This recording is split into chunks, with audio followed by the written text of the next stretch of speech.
अभिवादन स्वीकार कीजिए ब्रजेश मिश्रा का और आप देखना शुरू कर चुके हैं द डिबेट। बहनों भाइयों, इन दिनों जिस तरह से महिलाओं के खिलाफ मौलानाओं ने, मौलवियों ने, संतों और महंतों ने अपमानजनक टिप्पणियों का मोर्चा खोल रखा है, वो अपने आप में बेहद चिंताजनक बात है। मौलाना साजिद रशीदी ने जिस प्रकार से समाजवादी पार्टी की सांसद डिंपल यादव पर अपमानजनक टिप्पणी की, उसने इस बात के लिए निश्चय कर दिया कि इनके मन में महिलाओं के प्रति कितना अनादर, कितना जहर और किस प्रकार की बदनीयती है। और सिर्फ मौलाना साजिद रशीदी ही नहीं, बल्कि आजकल बहुत से साधु, संत और महंत इसी प्रकार के घिनौने बयानों के लिए लगातार प्रचारित हो रहे हैं। हमें इस बारे में चर्चा करनी चाहिए कि महिलाओं के प्रति इस प्रकार के आचरण, इस तरह के वक्तव्यों को क्या समाज में स्वीकार किया जाना चाहिए। आज चर्चा इसी विषय की। बहनों भाइयों, आप देख रहे होंगे कि पिछले 10 दिनों के भीतर हिंदू हो या मुसलमान, मौलाना हो या मौलवी, संत हो या महंत, इनका एक ही काम रह गया है, महिलाओं को गाली देना, महिला अस्मिता पर प्रश्न चिन्ह उठाना, महिलाओं पर चारित्रिक आरोप लगाना, महिलाओं को बदनाम करना, उनको हरेसमेंट करने की कोशिश करना और उनके खिलाफ बदजुबानी करना। और इसमें कोई पीछे नहीं है। सबसे अपमानजनक और घिनौनी टिप्पणी मौलाना साजिद रशीदी ने किया है। मुझे अचरज इस बात का है कि अब तक कौम के लोग, कौम के नुमाइंदे आगे आकर मौलाना साजिद रशीदी के खिलाफ कोई फतवा जारी क्यों नहीं कर रहे, कोई कार्रवाई क्यों नहीं कर रहे हैं। क्योंकि मौलाना ने सिर्फ डिंपल यादव का अपमान नहीं किया, बल्कि भारत की नारी की अस्मिता पर चोट की है। एक ऐसा घिनौना और गंदा बयान दिया है जिसे समाज में स्वीकार नहीं किया जाना चाहिए। हम उसे चला नहीं सकते। क्या कार्रवाई हुई मौलाना के खिलाफ, देश जानना चाहता है। मौलाना के खिलाफ अब तक कोई एफआईआर क्यों नहीं, उसकी गिरफ्तारी क्यों नहीं हुई। क्या यह न्यू नॉर्मल हो गया है कि महिलाओं को गाली दो और समाज उसे स्वीकारता रहे। बहनों भाइयों, यह परंपरा ठीक नहीं है। आज समाजवादी पार्टी की नेत्री को गाली पड़ रही है, कल को बीजेपी के नेताओं को गाली देंगे, कांग्रेस के नेताओं को गाली देंगे। महिलाओं को इस मामले में एकजुटता के साथ, चाहे वो मौलाना रशीदी हो या कोई भी हो, उनके खिलाफ कार्रवाई के लिए आगे आना चाहिए।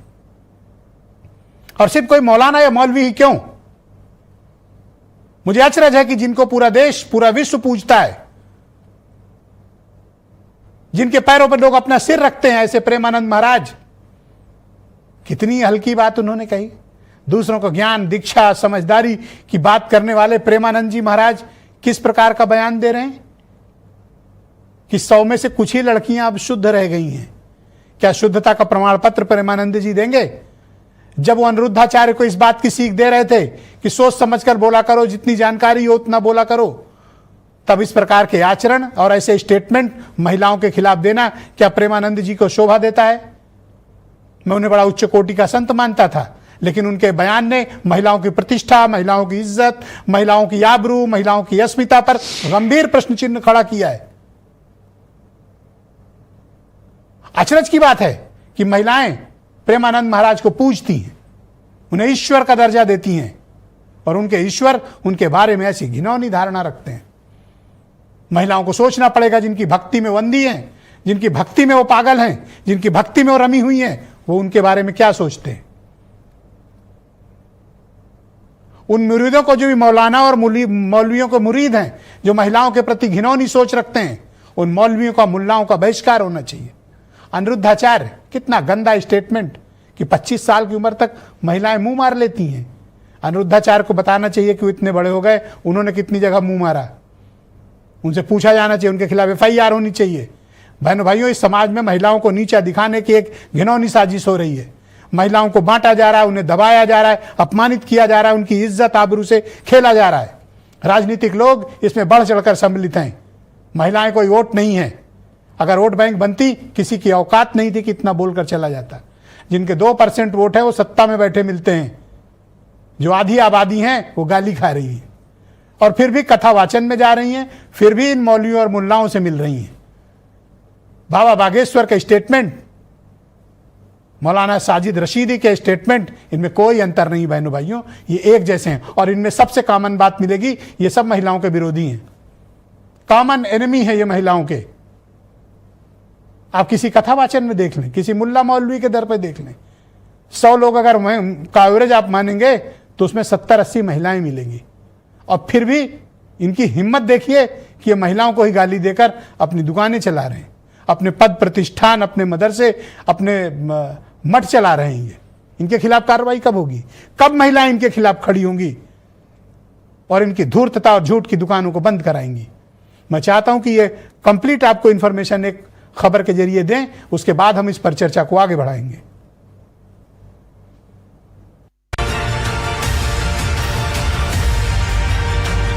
जो मोहतरमा थी डिम्पल यादव जी, आप उनकी पीठ का फोटो देख लीजिए, की बैठी हैं। मुझे अपने आप में जान का खतरा है। जो लोकसभा में पहन के आएंगे वही हमारी हल्दी ड्रेस होगी। अच्छा होता जब मणिपुर जैसी घटना हुई थी, अगर उनके साथ वो खड़ी दिखाई देती तो मैं समझती हूँ ज्यादा अच्छा होता। क्योंकि अब लड़कियां लाते हैं 25 साल की, अब 25 साल की लड़की 4 जगह वो मुंह मार चुकी होती है। जो 4 लड़कों से मिल चुकी वो सच्ची वो बनेगी। जिन संतों के चरणों में विश्व की महिलाएं माथा टेकती, उन्हीं संतों और मौलानाओं की भाषा महिला विरोधी हो गई।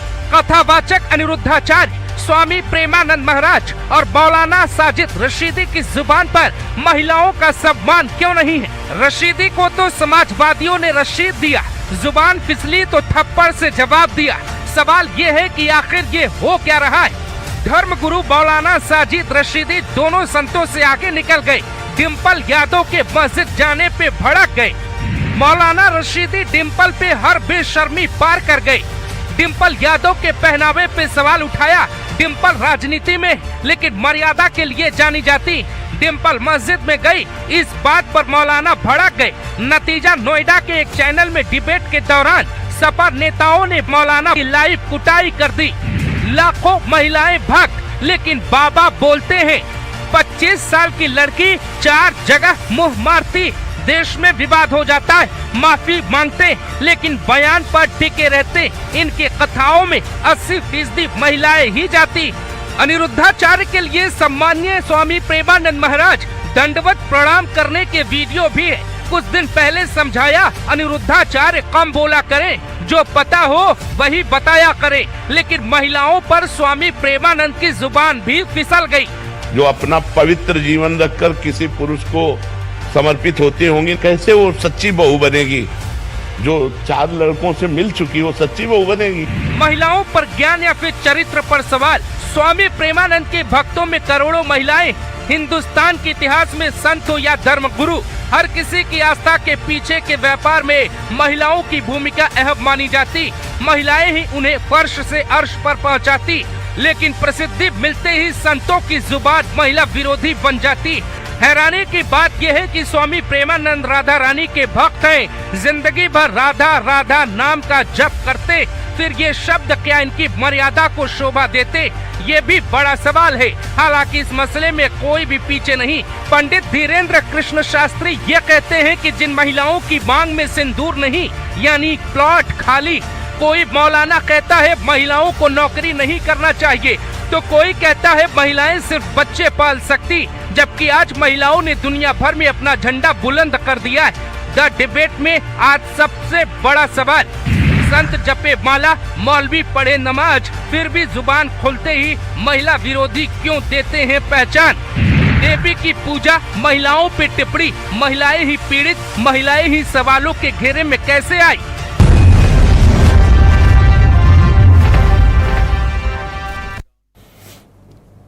तो बहनों भाइयों, आज की इस पर चर्चा को आगे बढ़ाएंगे। मेरे साथ आज